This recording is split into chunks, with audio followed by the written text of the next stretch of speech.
All right, here we go. I told you guys I was gonna do some more full self-driving for you guys. So here we go.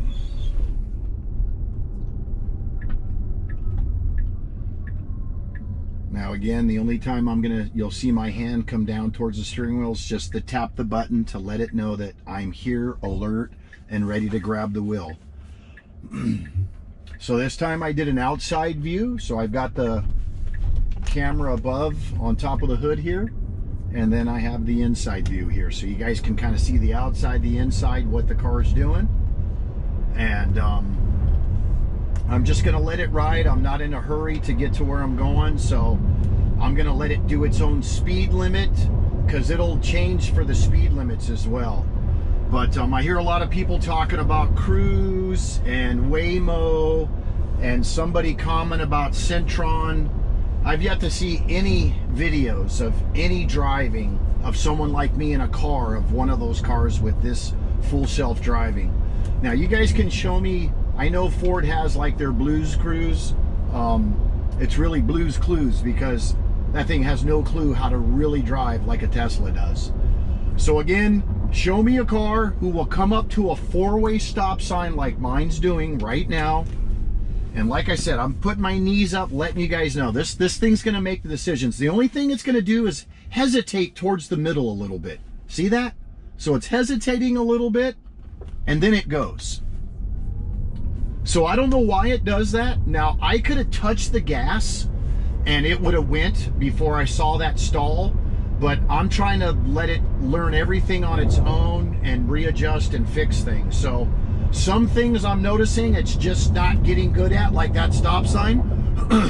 And you guys are gonna notice this stop sign up here, it also stops a little too early and stops a little jerky, and then takes it time. It's been getting a little better over here, but I think that's after every software update. So again, I'm just tapping it, letting them know I'm there. So look how it stopped suddenly right now, not stopped completely, but just kind of hard. And then it rolled up to the stop sign. It's doing better than it's done before.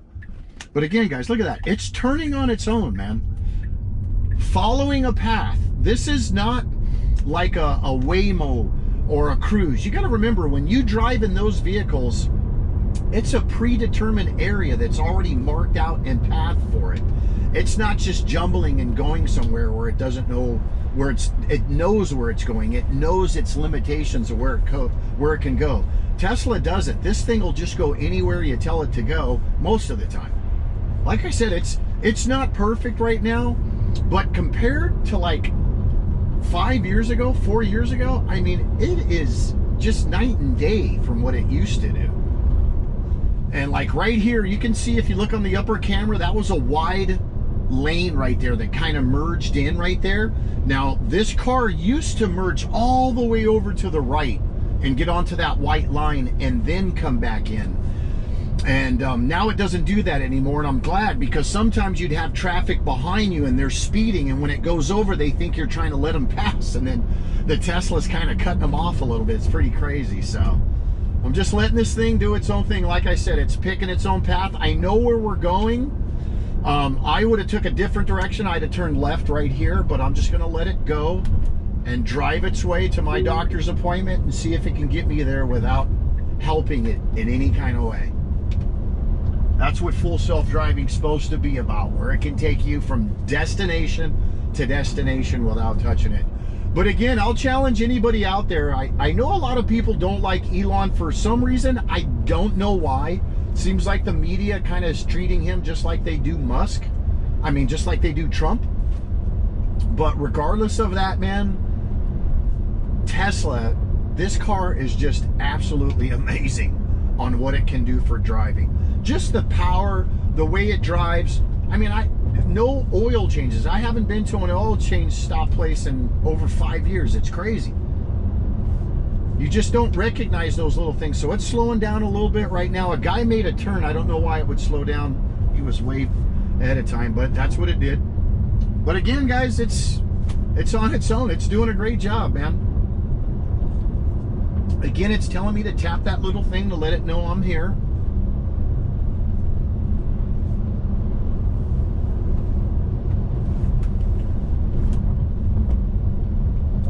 but Ford, GM, they just don't do what this does. I understand they have that lane assist. That's not what Tesla is. Tesla's not a lane assist, man. Tesla drives the car. That's what Tesla does.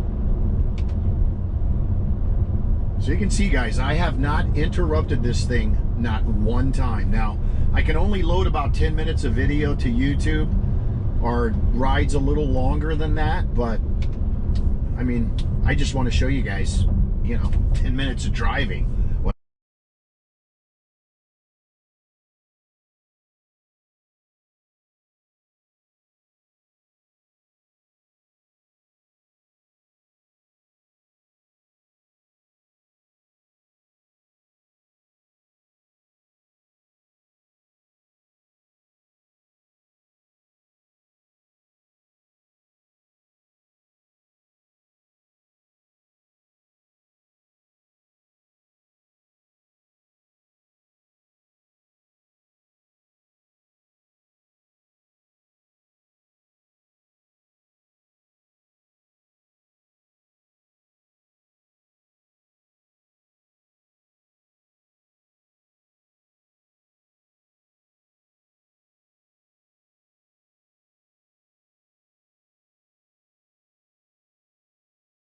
And it's going to make turns left and rights like this car's doing right now.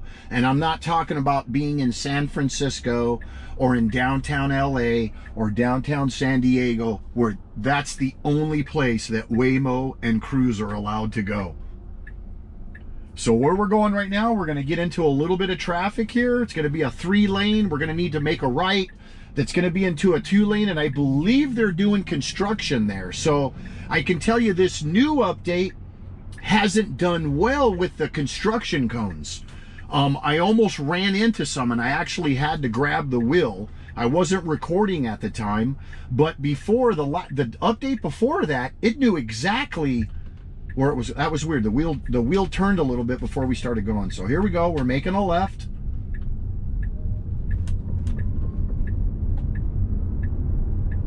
I mean, that's flawless, man. Flawless. A little slow going out, making the turn, but absolutely flawless, man. So you can see it's putting the blinker on, deciding to get over all by itself. I'm just hitting that thing to let it know I have my hands ready to go. That's what that little blinking thing does. So that's the annoying thing about this, is you got to touch this thing every 40 seconds to let it know you're here.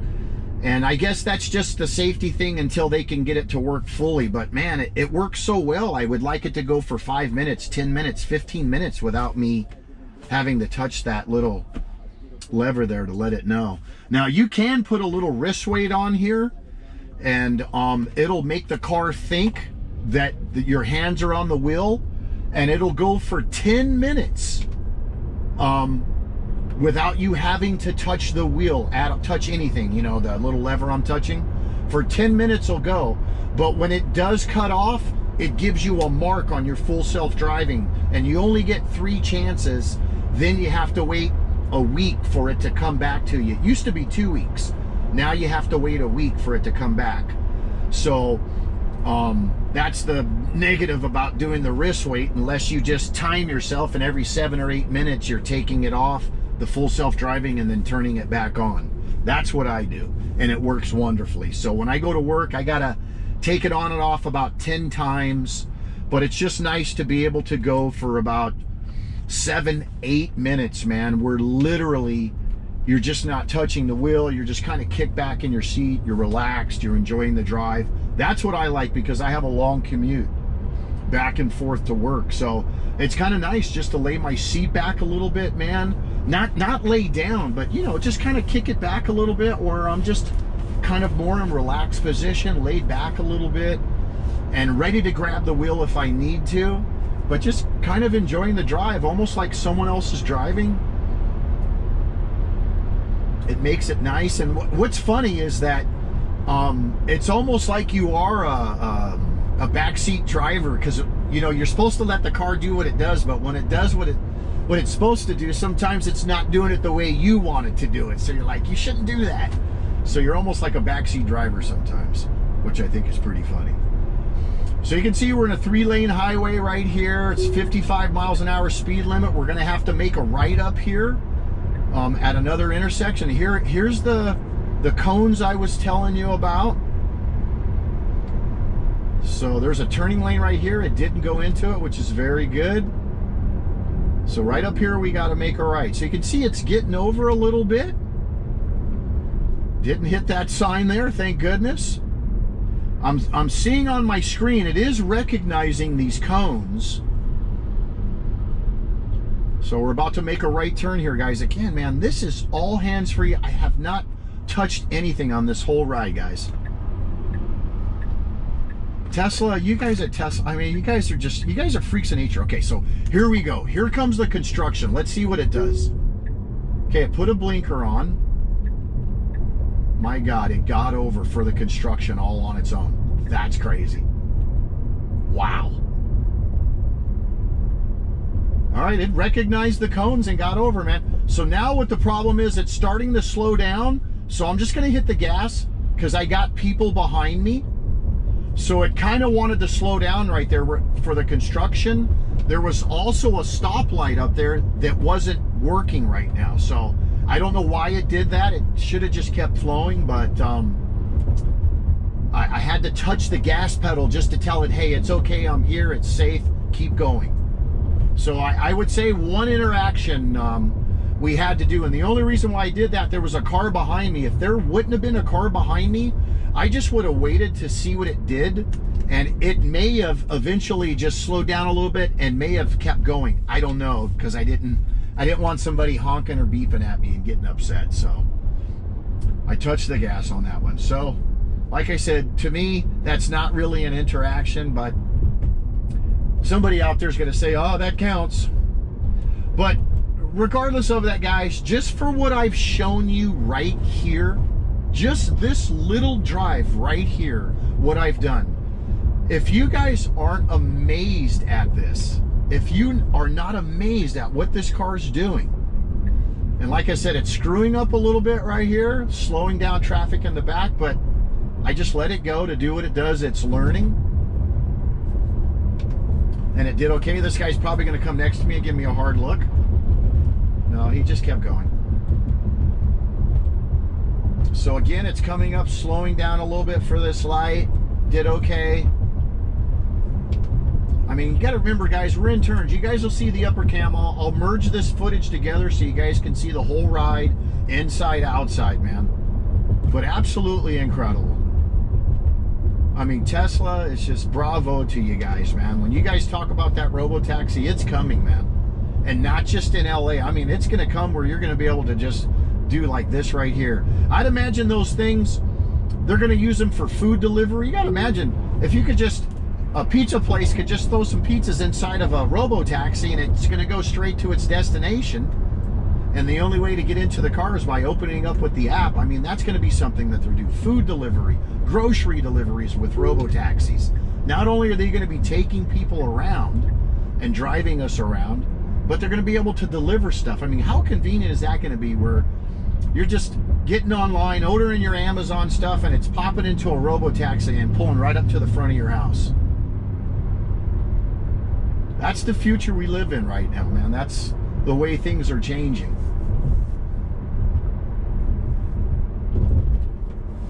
There's three kind of people that watch there's three kind of people. What is that saying? There's three kind of people in the world, man. There's ones that watch things happen. There's ones that make things happen. And then there's one that wonders what happened. And that's what we don't want to be. We don't want to be the people that wonder what happened. That's why I said you always got to be open up to technology, what it's doing. Is it going to be convenient? Is it not going to be convenient? So again, we're going over the freeway overpass here. You'll notice it stays a little to the left when it goes next to big trucks. You can see on the screen. Now it's got to get over. So it's either going to cut this guy off, and it is. It's getting real aggressive. Look at that. Amazing. So we got to get over again. Let's see if it puts the blinker on.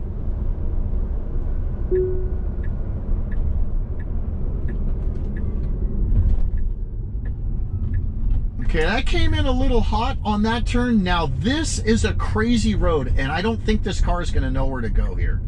So let's see here. Absolutely insane, man. I just can't believe what this car can do, man. So here's my doctor's office right here. Let's see what it does.